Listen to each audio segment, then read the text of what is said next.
आपली प्रतीक, आपली भाषा, आपलं राजकारण, आपल्या संस्था, आपले लोक. बहुजन म्हणजे कोण? बहुजन म्हणजे ब्राह्मण सोडून सर्व. स्पष्ट शब्दात सांगायचं झालं तर सर्व. कारण राजर्षी शाहू महाराजांना जेव्हा पुराणोक्त मंत्र सांगण्यात येत होते तेव्हा ते राजाराम शास्त्री भागवताने शोधून काढलं आणि सांगितलं तुम्हाला पुराणोक्त मंत्र सांगतात. तर ब्राह्मणाने वेदोक्त मंत्र राहायला नकार दिला राजर्षी शाहू महाराजांना, कारण वेदोक्त मंत्र फक्त ब्राह्मणांसाठी राखीव आहेत. वेद. तर मूळ मुद्दा हा आहे की टिळकाने त्याच्यावर अग्रलेख म्हणजे लेख लिहिलेला आहे, अग्रलेख लिहिलेला आहे की आम्ही शिवाजी महाराजांचा एक अपवाद केला असेल, पण म्हणून प्रत्येकाचा अपवाद नाही करणार. याचा अर्थ ब्राह्मण सोडले तर क्षत्रिय सुद्धा शूद्रच मानतात. आपण नाही मानत. म्हणजे मी जात सोडली असं मी म्हणणं सोपं आहे मला, कारण मीच निर्माण केली, मीच सोडली, मीच खेळतोय दोन्हीकडनं. समोरच्या माणसाला जात सोडण्याला पूर्णपणे स्वातंत्र्य असणं आणि तरीही मी त्याचा आदर करू शकणं ही जात सोडणं. बहुजनांनी हे लक्षात घेतलं पाहिजे की हिंदू नावाचा कोणताही धर्म नाही आणि सनातन नावाचाही कोणताही धर्म नाही. हे मी तुम्हाला ठामपणे सांगतो. कोणत्याही व्यासपीठावर माझ्या बरोबर जर मारामारी नाही म्हणणार मी, कुस्ती वगैरे मी हारू शकतो कारण मी पै नाहीये, पण माझ्याबरोबर वाद करायला जर कोणी बसलं तर वेद, उपनिषद आणि पुराण यांच्यातला भेद जो आहे तो आणि ब्राह्मण सोडून इतर सर्व बहुजन का, हे मी निश्चितपणे सांगू शकेन. परंतु याच गोष्टीची भीती असते. गांधीजींनी पण हेच म्हटलं होतं, चला बसूया आपण बोलू शकतो. तर माणसाचे विचार मारता येत नाहीत, माणसाला मारता येतं, हे खोटं वाक्य आहे. RSS आणि त्यांच्या कंपनीने, त्यांच्या ऑक्टोपसनी आणि ह्या सगळ्या संस्कृतीने ब्राह्मणवादाच्या हे सिद्ध केलं की माणूस मेला की त्याचे विचारही त्याचे अनुयायी गळपटून टाकून देतात. दाभोळकरांच्या नंतर अंधश्रद्धा निर्मूलन समितीचं काय झालंय? फारसं. त्यामुळे माणसालाच मारला पाहिजे हा विचार ब्राह्मणवादी विचार आहे भारतामधला. विचार काही नाही. आणि हा मी कशाच्या आधारावर बोलतो? लोक म्हणतील तुम्ही हे भावना भडकवताय. मी अजिबात भडकवत नाही, मी अहिंसेच्या आधारावर बोलतो. महात्मा गांधी अहिंसेचे पुजारी होते, निशस्त्र होते, वयोवृद्ध होते आणि कोणत्याही प्रकारचं संरक्षण न घेता ते उभे होते प्रार्थनेला. त्यांना गोळ्या घातल्या. याचा अर्थ हिंसक विचार कोणता आणि मी अहिंसक विचार सांगतो की नाही सिद्धच होतं. आणि त्या गोळ्या घालणाऱ्या गोडसेना आज पूजनीय मानतात. त्याला यशस्वी भाऊ म्हणणारे सावरकर थोर. कारण जात, सावरकरांचं आडनाव जर देशमुख असतं, भोसले असतं तर एवढा उदो झाला नसता. त्यांचं खरं सगळं बाहेर आलं असतं.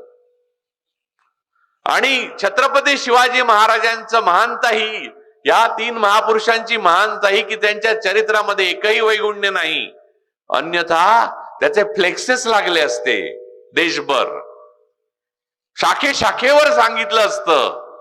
अर्थात त्यांच्याबद्दल पण गैरसमज पसरवले गेले शाखेवर. आणि भिडेपासून कोश्यारींपासून तो कोणतो नट आहे तो त्याच्यापर्यंत कोणी आता उठतो आणि ह्या महापुरुषाविरुद्ध बोलतो. माझं म्हणणं, महापुरुषाविरुद्ध बोलल्यावर लगेच आपण चिडून जाऊन त्याच्या तोंडाला काळं फासणे हे तत्व नाही. मूळ शोधा, प्रश्न शोधा, उत्तर शोधू नका. त्या माणसाला काळं फासणे किंवा त्याला मारणे हा जर त्याच्यावरचा उपाय असेल तर तुमचाच पराभव झालेला आहे. तुम्ही त्या माणसांचे विचार विसरून त्यांची गुलामी पत्करली, दुसऱ्यांची, ज्यांच्यावर त्यांनी वैचारिक विजय मिळवलेला आणि राजकीय आणि सांस्कृतिक सत्ता मिळवली होती, त्यांची गुलामी बहुजनांनी पत्करली. हा तुमचा पराभव आहे. त्या विजयापर्यंत जाणं कठीण आहे म्हणून सोपा मार्ग स्वीकारू नका की जाऊन काळं फासू, त्याला उभं राहू देणार नाही. त्याला काही अर्थ नाही. तो ब्राह्मणवादीच मार्ग आहे आणि तोच तुम्ही स्वीकारणार आहात का? म्हणजे तुम्ही गोडसेंचे अनुयायी आहात का? तुम्ही गांधीजींचे अनुयायी असायला पाहिजे बाय डिफॉल्ट.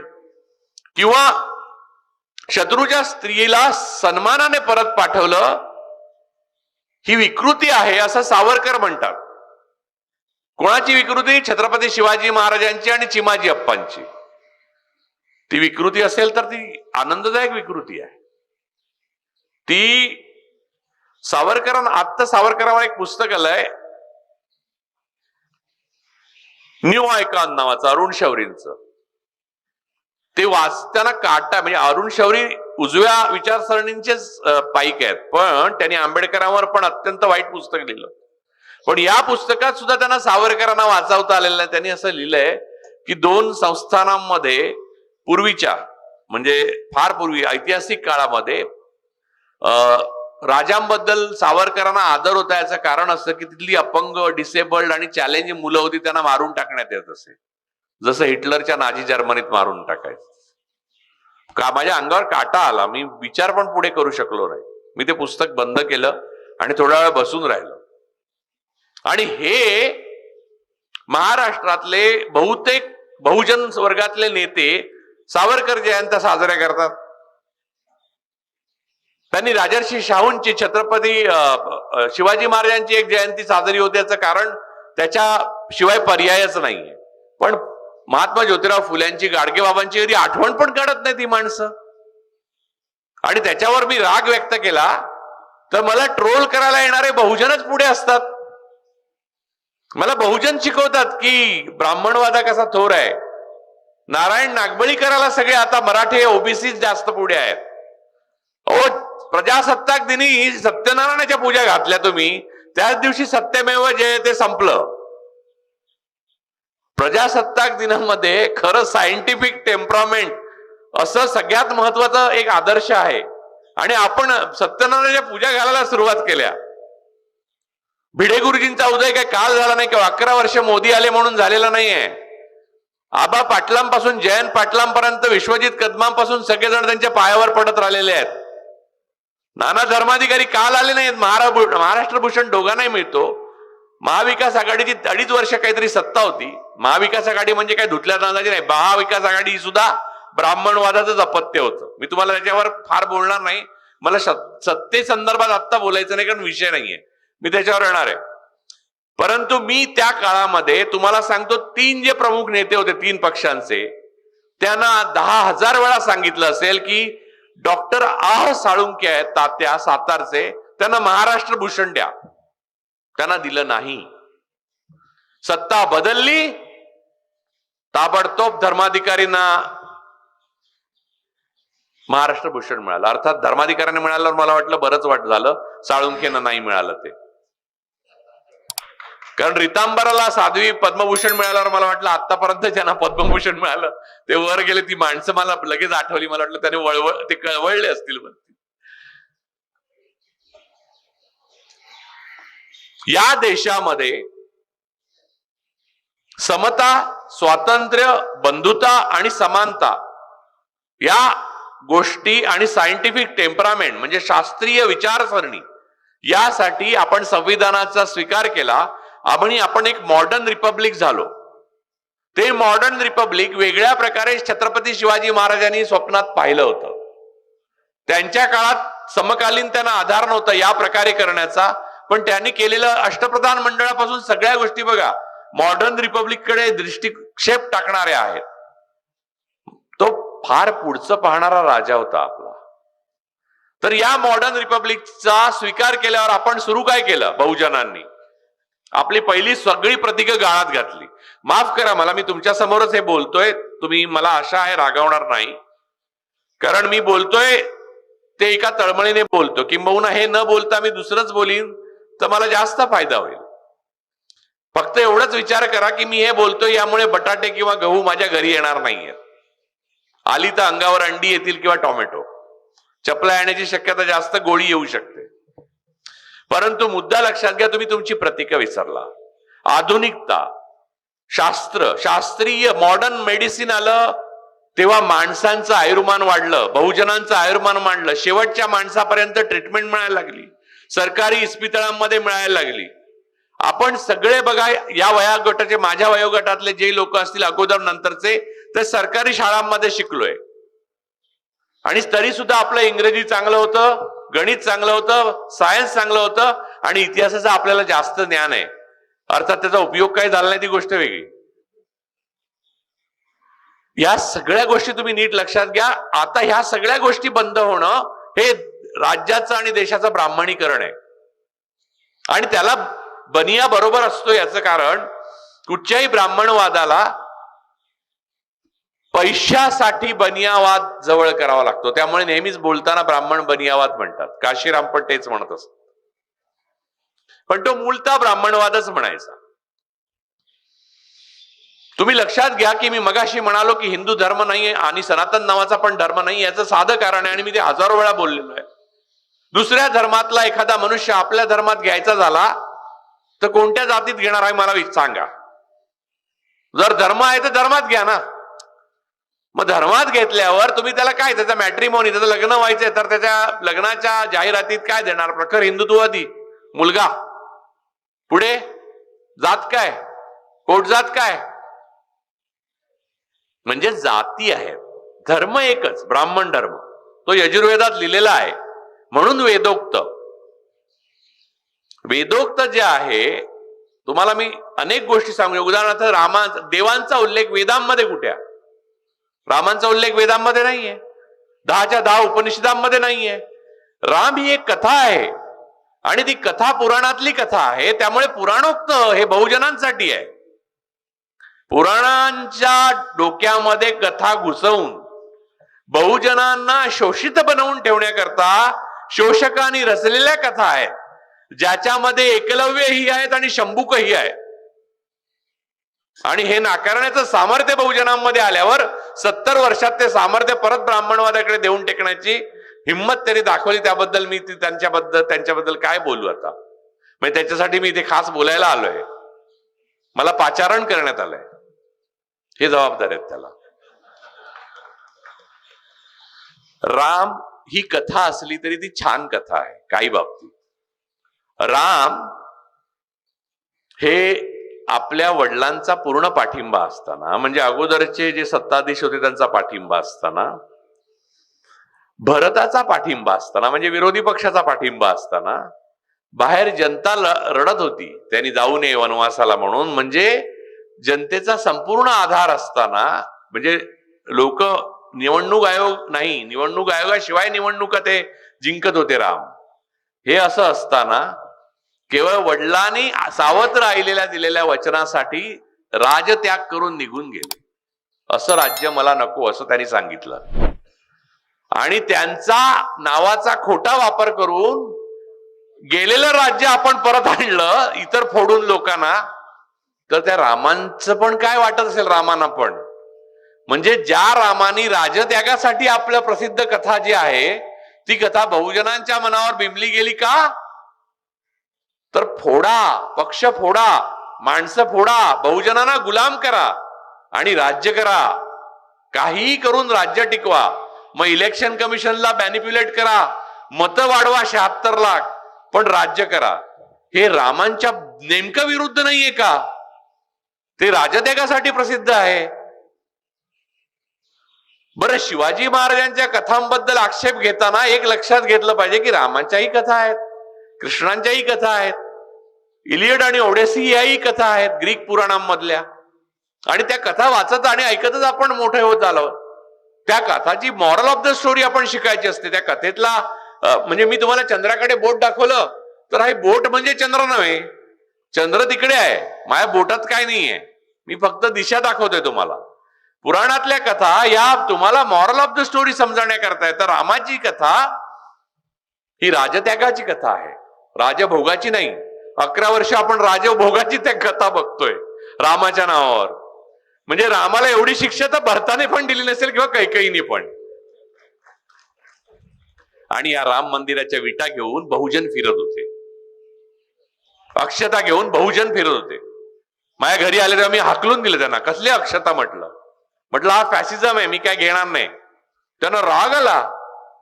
त्यांना वाटलं मी देवाचा अपमान करतोय म्हणून, किंवा माझी देवावर श्रद्धा नाही. माझी देवावर श्रद्धा आहे किंवा नाही आहे सोडून देऊ आपण, पण देव असेल तर तो एकच असणार, आणि एकच असेल तर तो आपल्या सर्वांना सारखा आहे. मग आपल्यामध्ये देवामुळे भेद होण्याची गरज नाही. बाकी काही काही संपत्तीवर होऊ शकतो, भावाभावामध्ये. बहुतेक वाद जे आहेत ते सिव्हिल कोर्टातच होतात, कारण भावाभावांमध्येच असतात. ते संपत्तीवर न होतात, देवावर नाही झालेले वाद पाहिजे. कारण देव असेल तर तो एकच आहे. सगळ्यांना त्यांनी, म्हणजे याला सूर्यप्रकाश जास्त मिळावा, हा ब्राह्मण आहे, याला जास्त सूर्यप्रकाश द्या, बाकी बहुजन आहेत त्यांना कमी सूर्यप्रकाश द्या.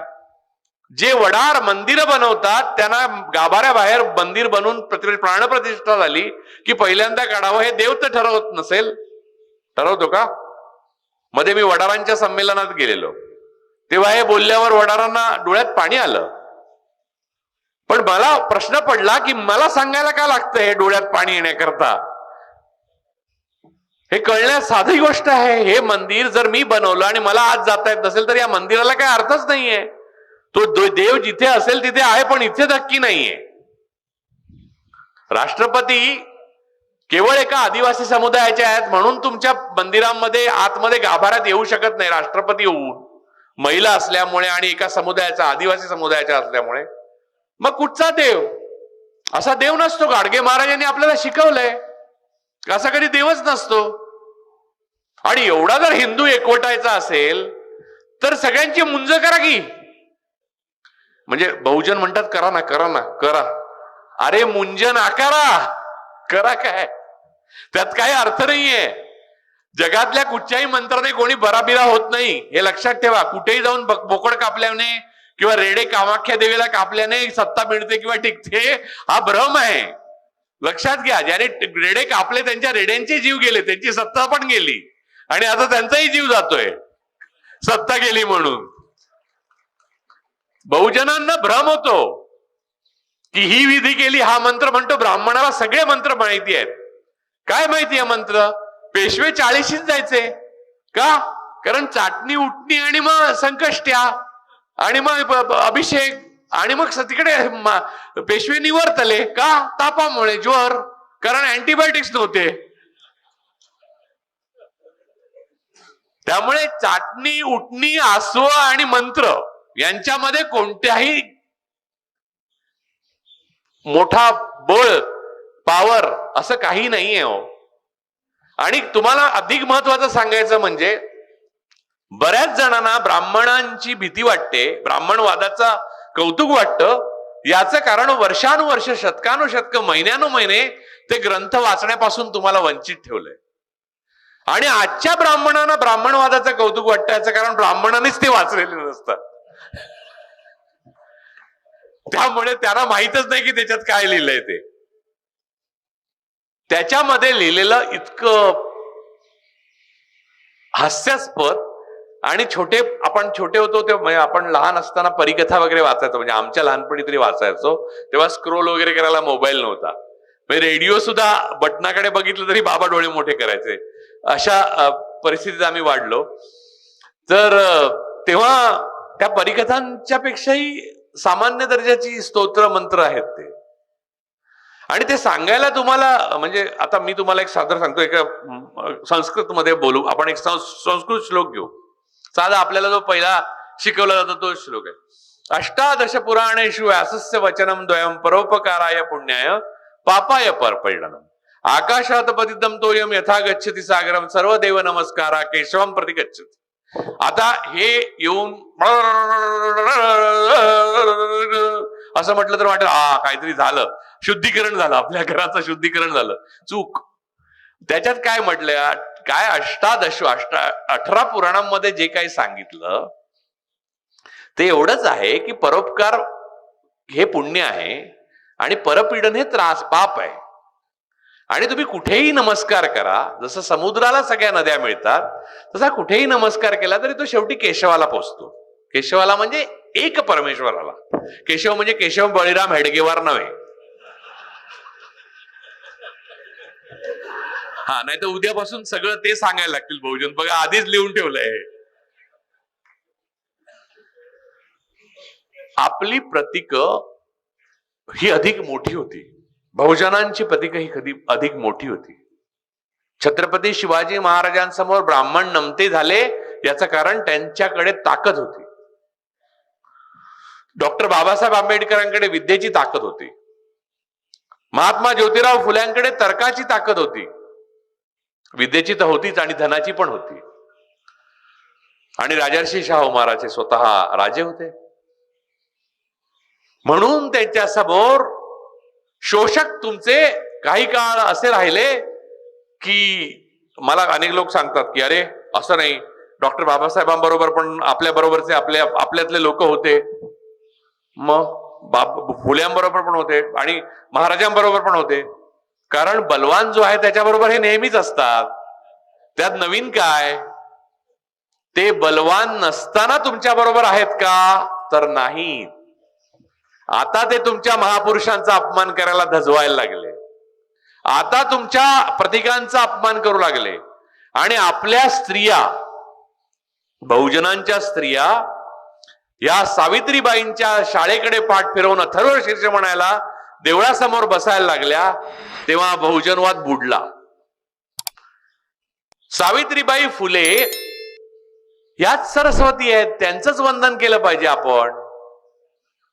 हे जे आत्ता स्तोत्र मगाशी लागलेलं, या कुंदेन तुषारहार धवला या शुभ्र वस्त्रा, हे आम्ही लहानपणी कायम म्हटलंय हो, मला पहिले कळायचंच नाहीये.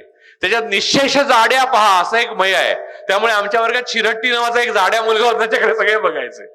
इतकीच समज होती आम्हाला, आणि आजही तेवढीच समज आहे लोकांना. खरं विद्येचा स्रोत बहुजनांसाठी खुला केला तो ज्योतिराव फुले आणि सावित्रीबाई फुले, फातिमा शेखांनी. हजारो वर्षांनी सरस्वतींनी कधी तो खुला केलेला आहे.